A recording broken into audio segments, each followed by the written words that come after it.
बहुत प्राचीन समय की बात है। जब महाभारत युद्ध समाप्त हुआ तो धर्मराज युधिष्ठिर बहुत दुखी हुए।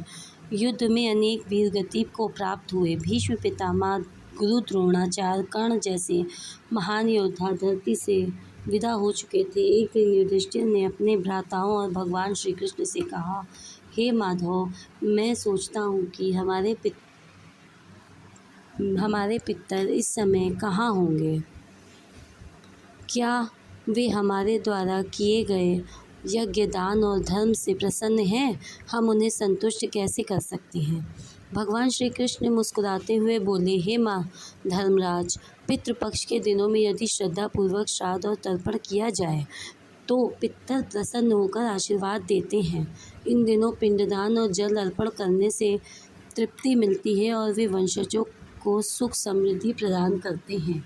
भगवान श्री कृष्ण ने युधिष्ठिर को बताया कि महाभारत युद्ध में कर्ण ने पराक्रम दिखाकर संसार को चकित कर दिया, लेकिन जब उसका देहांत हुआ तो वह स्वर्गलोक पहुंचा तो वहां उसे केवल स्वर्ण और रत्नों से बने भोज्य पदार्थ ही मिले।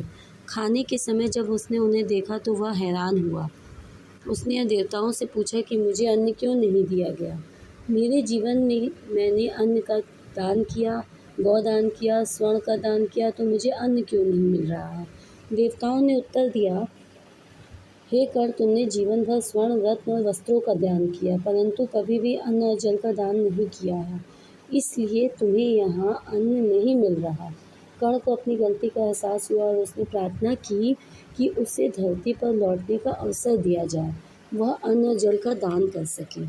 देवताओं ने उसे 15 दिनों के लिए पृथ्वी पर भेज दिया।